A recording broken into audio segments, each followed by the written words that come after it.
Hello class 8 students, we are going to deal with irrigation topic today. The process of providing water to crops is known as irrigation. All crops do not require the same amount of water. For example, rice requires a lot of water while wheat requires less. Millet, jowar, bajra, ragi requires even less. Besides, different crops need water at different times of growth. Water, for example, needs water before ploughing, at the time of flowering, and when the grain develops. Rice, on the other hand, needs water throughout the season. A good farmer must know when to irrigate the crops and how much water to use. Just as too little water is bad for crops, so is untimely or excessive irrigation also. Excessive irrigation causes waterlogging and stop the root from breathing. It also causes salinization. Salinization कहते हैं नमकीन हो जाना पानी का of the soil. As the salts dissolved by the water are left behind when the water evaporates. तो देखिए, सबसे पहले कि क्रॉप्स को जो हम पानी प्रोवाइड करते हैं, इस प्रोसेस को इरिगेशन कहते हैं, पहली बात। दूसरी बात, सारे क्रॉप्स को एक तरह का पानी चाहिए ऐसा नहीं है। राइस को ज़्यादा पानी चाहिए, उससे कम वीट को चाहिए, उससे भी कम मिलेट्स, ज्वार बाजरा वगैरह जो है उसको चाहिए। और फिर ये पानी भी चाहिए तो ये अलग अलग रिक्वायरमेंट है, अलग अलग समय पे, ठीक है। वीट को जैसे कि वाटर जो प्लफिंग का टाइम चाहिए, उसके फ्लावरिंग का टाइम चाहिए, फिर जब ग्रेन डेवलप कर जाता है तब चाहिए। राइस को तो थ्रू आउट द सीजन चाहिए, है ना, वो एकदम जितना पानी मिल सके। अच्छा फार्मर वही है जिसको पता हो कि कब कितना और कैसे पानी दिया जाना चाहिए क्रॉप्स को, क्योंकि अगर ये पता नहीं है तो फिर अनटाइमली जो पानी अगर आप देंगे तो वो एक्सेसिव इरिगेशन का केस बनेगा। और फिर एक्सेसिव इरिगेशन में भी क्या होता है, पानी लॉक कर जाता है, जमा रह जाता है, उससे जो रूट्स होते हैं क्रॉप्स के वो क्या ना ब्रीदिंग नहीं कर पाते, उनको एयर नहीं मिल पाता है, और फिर वो सेलेनाइज कर देता है सॉइल को। सेलेनाइज कर देना मतलब ज़मीन को, मिट्टी को नमकीन कर देता है। एंड आपको पता है सेलिनेटेड सॉइल जो होते हैं वो फिट फॉर कल्टीवेशन नहीं होते हैं। So the salts dissolve by water are left behind when the water evaporates, क्योंकि जब पानी इवापोरेट कर जाएगा तो वो सॉल्ट जो है वो रह जाता है ज़मीन में, तो ज़मीन के अंदर जो है, मिट्टी के अंदर जो है नमक की मात्रा बढ़ जाती है। अब है इम्पॉर्टेंट पॉइंट कि सोर्सेस ऑफ इरिगेशन, कहाँ कहाँ से इरिगेशन कर सकते हैं। आपको मालूम है ट्रेडिशनली फार्मर जो इंडिया में है वो डिपेंड करते हैं रेनफॉल पर इरिगेशन के लिए। तो जो क्रॉप्स हैं, large requirement of water were grown in areas with moderate to high rainfall, यानी ऐसे एरिया में कल्टीवेशन होता है, इरिगेशन किया जाता है जहाँ पर या तो ठीक ठाक बारिश हो या ज़्यादा बारिश हो।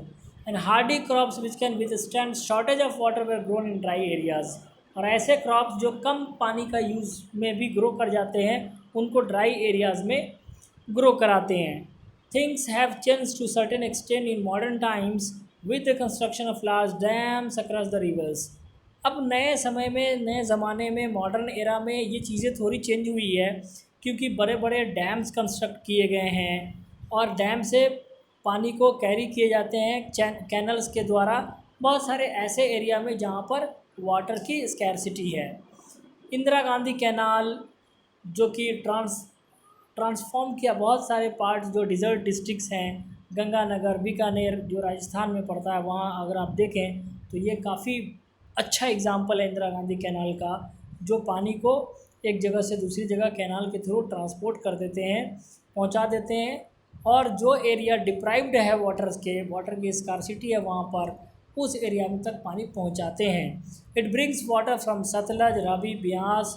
आप जानते हैं हमारे जो पंजाब के एरिया हैं वहाँ 5 नदियाँ हैं, इसीलिए उसको पंज आब मतलब होता है पानी, पंज मतलब 5, तो 5 पानी यानी सतलज, रवि, ब्यास और झेलम, और एक और है क्या, चेनाब। तो ये झेलम और चेनाब, ये 2 नदियाँ और हैं। ये 5 नदी जो है इन सब मिल करके यहाँ पर ये पानी देते हैं डैम को, और फिर वहाँ पर cultivation of wheat, cotton, groundnut, fruits possible हो पाते हैं। क्योंकि एक समय था जब बैरन लैंड हुआ करता था, तो ये जो कैनाल्स है ये परमानेंट कैनाल्स है as opposed to inundation canal. अब ये इनंडेशन कैनाल्स क्या होते हैं, ये टाइम टू टाइम, मतलब ये हमेशा परमानेंटली नहीं रहते हैं। जब किसी नदी में काफ़ी ज़्यादा पानी आ गया तो उस पानी को डाइवर्ट कर दो ताकि बाढ़ ना आए। तो ये जो टेम्पररी कैनाल्स होते हैं इनको इनंडेशन कैनाल्स बोलते हैं। जो कि रिवर या स्ट्रीम ड्यूरिंग मानसून में जब जहाँ पानी ज़्यादा आ जाता है तो फिर ये छोटे छोटे कैनाल्स को खोल दिए जाते हैं ताकि पानी डिस्ट्रीब्यूट हो और फिर जो मेजर रिवर्स हैं उनमें पानी जो है ओवरफ्लो ना करे, वरना फिर ओवरफ्लो करने से क्या होता है, नियर बाई एरियाज़ में बाढ़ आ जाते हैं, तो फिर वो भी एक मेजर डिस्ट्रक्शन कॉज करता है। तो इसका एक अच्छा यूज़ होता है कि जब छोटे छोटे कैनाल्स को, इनंडेशन कैनाल्स को यूज़ करके उस पानी को डाइवर्ट करते हैं ऐसे एरिया में जहाँ पर पानी की कमी है, तो वो काफ़ी अच्छा यूज़ हो जाता है एग्रीकल्चर को लेकर के। The major dams which provide water for irrigation are shown in figure number 1.8 and some of these dams also provide electricity, जहाँ पर हाइड्रो इलेक्ट्रिसिटी किया है। तो देखिए यहाँ इस फिगर में बहुत सारे चैनल के नाम मैंने बात किया था, देखिए इंडस, झेलम, चेनाब, रवि, ब्यास, सतलज, है ना, ये नदियाँ हैं जिसको मैंने बोला था 5 नदी जिसके नाम पर ये पंजाब है हमारा, है ना।